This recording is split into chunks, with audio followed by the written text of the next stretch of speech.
한동훈 법무장관이 유튜브 채널 더탐사와 전면전을 이어가고 있습니다. 공동주거 침입 혐의로 더탐사를 고소했죠.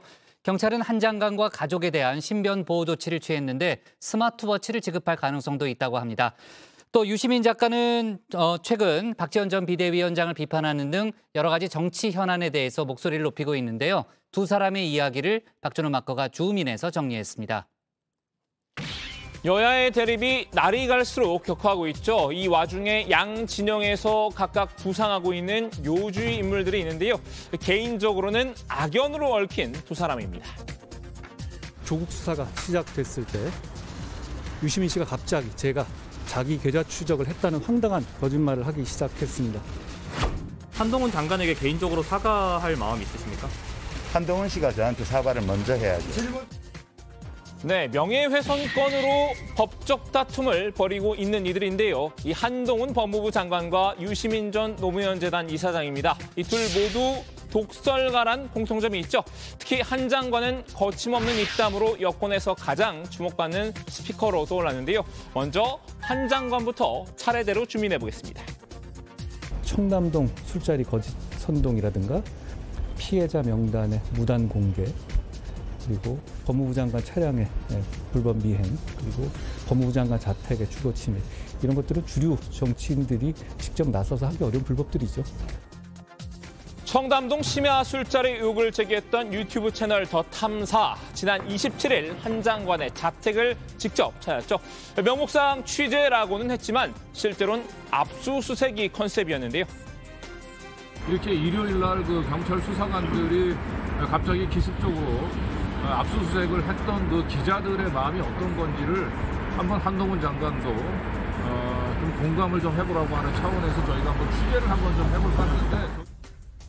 더 탐사는 한 장관 집 앞에서 수차례 벨을 눌렀는데요. 안에서 응답이 없자 도록도 건드렸습니다. 이 과정에서 한 장관이 사는 아파트와 동호수가 그대로 노출됐는데요. 한 장관님 계십니까? 한동훈 장관님 계세요? 한 장관님 계십니까? 네, 더 탐사에서 취재하고 나왔습니다. 한동훈 장관님.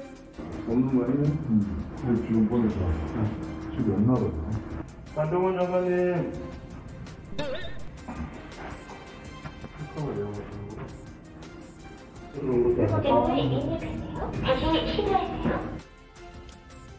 당시 집안에는 이 한 장관의 아내와 자녀가 있었다고 하는데요. 그렇잖아도 더 탐사에 쌓인 게 많았던 한 장관, 강대강 대응을 택했습니다. 눈에는 눈, 이에는 이, 폭주에는 폭주 아니겠습니까? 분노를 여지없이 표출하면서 더 탐사를 힐난했는데요. 과거에는 이정재, 임화수, 용파리 같은 정치 깡패들이 정치인들이 나서서 하기 어려운 불법들을 대행했었죠. 그런데 지금은 더 탐사 같은 데가 정치 깡패들이 하던 역할을 하는 것 같습니다. 더 탐사를 정치 깡패에 빗댔죠. 이 민주당까지 도매금으로 묶어 비판하기도 했는데요. 더 탐사가 민주당의 사주를 받아 움직인다고 본 겁니다. 제가 더 탐사하고 같이 협업을 한 건 맞습니다. 민주당과 더 탐사는 과거에 정치인과 정치 깡패처럼 협업하고 그것이 거짓으로 드러나도 사과를 안 하고 있고요. 검사 출신인 한 장관, 뭐든 법으로 풀어야만 직성이 풀리나 봅니다. 이 더 탐사를 공동주거 침입과 보복범죄 혐의로 고소를 했는데요. 더 탐사의 행위는 취재란 이름으로 자행된 불법이었던 겁니다. 취재라는 이름만 부르면 모든 불법이 허용되는 건가요? 이걸 그대로 두면 우리 국민 누구라도 언제든지 똑같이 이렇게 당할 수 있다는 무법천지가 되는 건데요. 결국 경찰은 오늘 한 장관과 가족을 대상으로 신변 보호 조치를 내렸습니다. 한 장관의 자택 주변 순찰을 강화하기로 한 건데요. 한 장관 일가에 스마트워치를 지급한 것도 검토 중이라고 합니다. 이런 한 장관과 더 탐사 간 전면전은 여야의 대리전으로 번지기도 했는데요. 야권은 이 한 장관의 태도를 문제 삼았습니다. 감정에 대한 자제력을 발휘하기는커녕 거친 발언을 통해 문제를 키우기 일쑤입니다. 법무부 장관이 이런 식으로 거칠게 말을 내뱉고 사안의 성격을 과장하고 확대하려는 것은 결코 장관답지 않은 자세입니다. 한 장관이 과민 반응을 했다는 지적도 나왔는데요. 이 박지원 전 국정원장은 취재가 원래 그런 것이라면서 더 탐사를 두둔했습니다. 한동훈 장관도 지나치게 과민 반응 내잖아요. 저 수십 번 당했습니다. 옛날 대북 송금 특검 때는요. 우리 아파트 한 24세대 사는데 집집마다 눌러가지고 제 아내가 핸드백 뭐 들고 다니냐. 이런 것도 물고 기자가 본래 그런 사람들이에요. 보통 이걸 갖다가 아파트 반면 국민의힘은 한 장관을 적극 옹호하고 있는데요. 이 더 탐사가 제기한 술자리 의혹, 거짓으로 판명날 가능성이 큰 상황이죠. 이런 더 탐사가 한 일은 취재가 아니라 스토킹으로 봐야 한다고 날을 세웠습니다. 거짓말 뉴스를 만들었잖아요. 더 탐사가. 이거는 그 스토킹의 수준을 넘어서는 범죄 행위죠. 그러한 면에서 더 탐사의 그 관계자들에서 저는 엄정한 법의 심판을 받아야 되고. 더 탐사를 드라마 지옥에 등장하는 이 화살촉에 비유하기도 했는데요. 이 극중 화살촉은 지옥의 저승사자를 열렬히 지지하는 광신도 집단으로 묘사되는데요.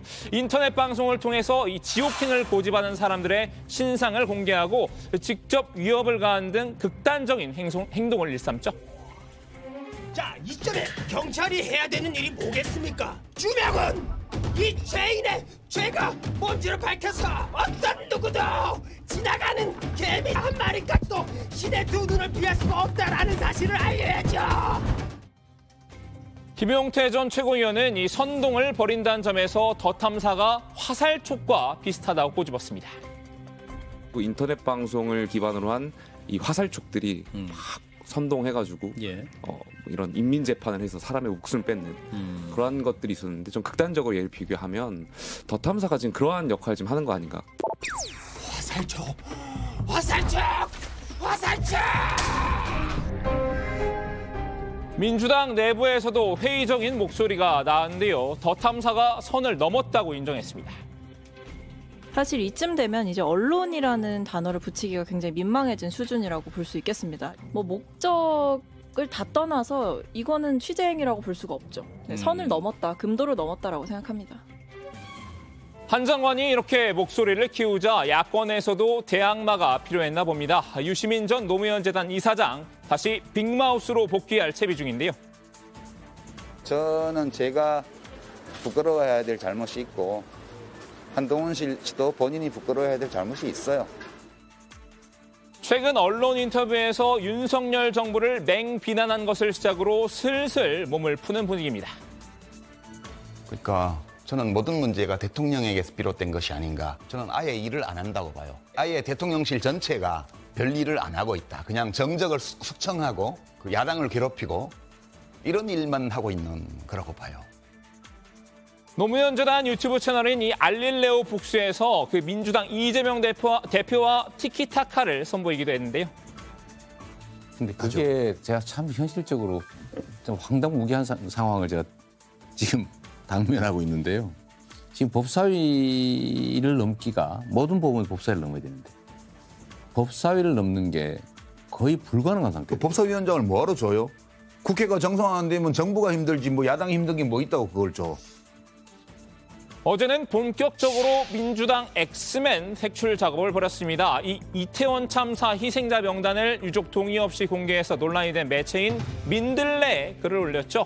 이 글에서 민주당에 대한 비판적인 목소리를 낸 당내 인사들을 일일이 저격했습니다.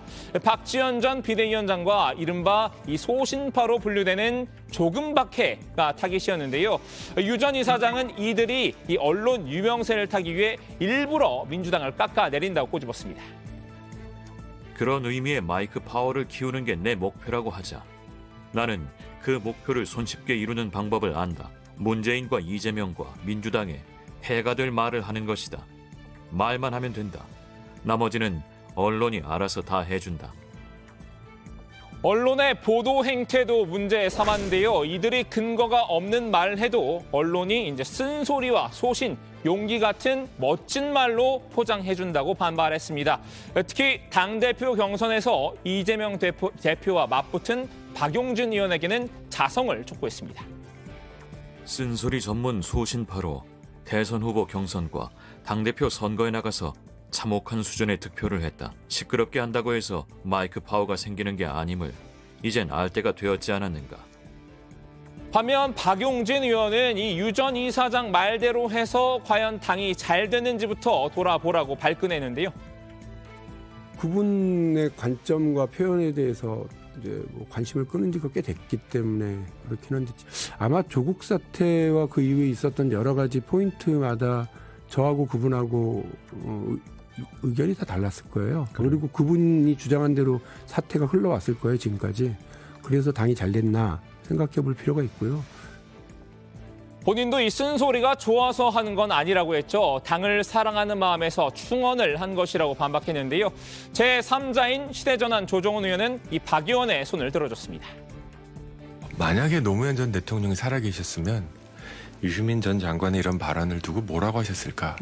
저는 절대로 칭찬하진 않으셨을 거라 생각합니다. 항상 한 목소리를 내서 집단주의로 상대방과 싸워야 된다라고 말하는 것이 과연 다양성을 존중하는 진보의 미래가 맞는지.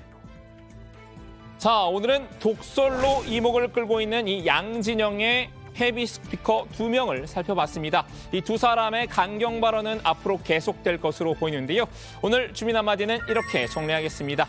독설 한동훈, 더 탐사와 전면전, 재등판한 유시민, 조금밖에 직격.